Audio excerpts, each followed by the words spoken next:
If you feel like you're dying right now, you probably are, but not in the way you think. Your old self isn't going to survive your current expansion. Welcome to the world of identity death. Here's the thing. If you want really big, exciting things and miracles to happen in your life, this is a space you're gonna need to get comfortable in. This is a space where a lot of people don't last because it is weird, it is scary, and it's a lot easier to just go back to how things were, to where we were. But I'm gonna invite you in this video today to sit with me and let's talk about the magic of this phase that you're in and that I'm in, and why it actually is a really cool place to be and where it's taking us. So with that said, today I'm going to break down why identity collapse happens, why identity collapse happens. Try saying that 3 times fast. That's hard. What it means, not just conceptually, not just, I'm dying and rebuilding, but in your nervous system, like how it actually feels in your body, and how we can all stop fighting it. All right, like I said, here's something we gotta get drilled in, not just up here, but in here, because this is scary for your ego. The vast majority of us come into this world taking on survival identities without even being aware of that. We take on certain roles, we have certain dysfunction in our behavior, in our belief systems, things that are really limiting to us, but that we've just unconsciously accepted from our parents, from our peers, from society, from teachers, and even from experiences that were traumatic, that shaped us early on. Early on in my process and my growth, I thought that identity death was like a one and done, like just gonna shed that version of me. I was like, oh, that's all one thing. Like I shed the survival me, and now I'm stepping into the aligned, conscious, intentional version of me. No, it doesn't work like that. We're really, really layered, complex beings. As Shrek so wisely put, all humans are like onions, and every single experience that we have has the opportunity to crack open a new layer of us that we can then shed and release, which would be the conscious awakening healing journey, moving towards the soul and away from the ego, or we can mask up, protect and fight and resist, moving more towards the ego, towards fear. I imagine that if you're watching this video, you might be someone who's feeding the soul, and the soul is taking you into this confusing, dark, liminal space. I want you to know that A, this is something you have to go through, but B, that also this is a milestone. Like, let me just get that right, like clear. This is a milestone that a lot of people never even get to. This phase is a sign right way. Like this is the point where you get to and you're like, oh my God, I chose the death. Like whether you consciously did it or not, that was some form of ego dissolution, some form of identity death. And now you're in this space and you're not gonna go back. You can't go back. I mean, you could try. Don't know how fun it's going to be, and I don't know how well it's going to work, but you could try. But why would you do that? You already made it here. This is exactly where you were supposed to be going. You're exiting a whole different world, and you're about to enter a new one, and you cannot go into this new world as the old you. I am also very much deep in this space. When I tell you, like, from one minute I was working a corporate job that was so misaligned, but you know, paid well and allowed me to sustain my life in San Diego. I had good friends. I lived like a block from the beach. I mean, it was an amazing life, but it wasn't who I was becoming. I got out of the corporate matrix, but it's it's been confusing and weird to feel clear about what I'm doing. And yet I also feel this profound clarity and groundedness and just empowerment around the fact that like I went through the death. I quantum leaped from that timeline. I'm not that girl anymore, and that's, I mean, I have chills right now. Like that's the bravest thing that I've ever done in my life. This is like the most courageous path.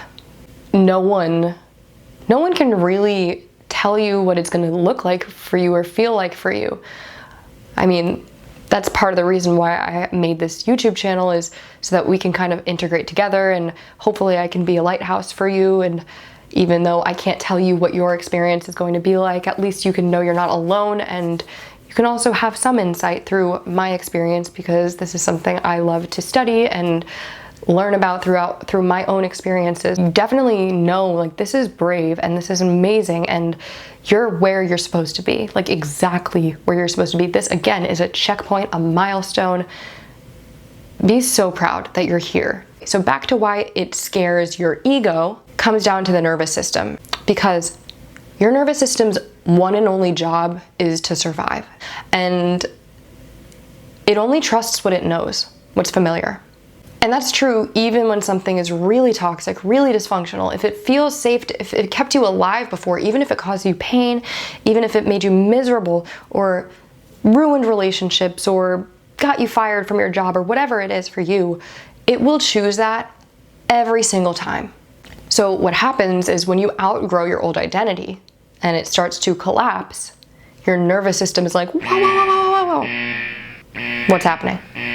This is different. This is new. What? And like a big alarm goes off and your whole body is like, I don't know what's happening, because the illusion of certainty, the familiarity that you had from that whole world, your whole life, your perspective on life, even your outer circumstances, because remember, all of that is going to reflect your identity. That's how powerful our minds are as humans. Our consciousness shapes our reality outside of us. So when your entire identity construct is based on survival, all these structures and experiences and relationships and jobs and opportunities and blah, blah, blah are going to reflect that identity. But when your identity starts to dissolve, well, what happens? Everything in our outer environment that reflects that starts to dissolve with it. Even if you mentally understand what's happening, that's a completely different plane of understanding. Our body, on the other hand, that's a lot for the nervous system. So sometimes what can happen is if we don't take time to slow down, to regulate, to have really, really, really necessary tools like mindfulness and yoga and meditation and walking and getting in nature and all the things that I mentioned, whatever it is for you that really helps you get into your body, connect to your breath, and be in the present moment. If we don't have that, we can sometimes go into freeze responses in the nervous system, or we can get really restless, more consciously anxious, exhausted, burnt out, and sometimes even depressed, because we're not giving ourselves, our nervous system, the support it needs to process and integrate the changes that are happening. So that leads us to integration. Integration is all about actually becoming, not just in your mind, not just like, oh, I am going to tell myself that I am a YouTuber who's super successful and whatever. Because great, tell yourself that all you want, but what does your body really feel? When we dissolve our old identity and we move into the space between, what's really happening under the surface is our nervous system is expanding. Our nervous system is always going to reflect our consciousness. They are two sides of the same coin. And when our consciousness is rooted in survival and we are heavy nervous system dominant, we're not really tapped into the parasympathetic very often. We're always in fight or flight. Our capacity to handle truth or the present is really, really limited. And therefore, our nervous system is literally not wired to take it. So our perception of the world is a lot more narrow. We are more consumed by distortion to support whatever narratives keep us safe, right? That's the integration phase. It's a slow and kind of quiet, under the surface, underworld, as I'll say, experience of becoming that is so underwhelming, because it's happening in our body, not in our minds, not in our world. It's happening often. We need quiet, we need space, we need time to really integrate, to expand and allow to let truth seep into our bodies somatically. And that's a longish process, especially when you are shedding years, decades, layers of survival, consciousness, and identity, so that you can really live a more aligned life. This is the process. This is the path. This is why it's quiet, confusing, kind of dark, kind of weird, but also really clarifying, kind of grounding, kind of more authentic than you may have ever felt. Maybe you feel that way, or maybe you don't.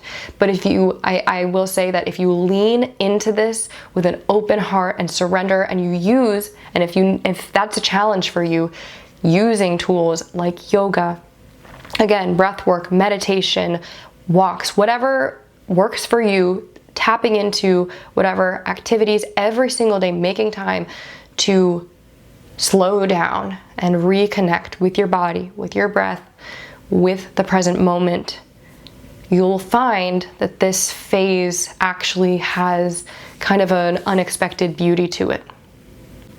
And I personally, that's why I kind of said it's very paradoxical to me, because I've never felt more kind of lost and confused in my life.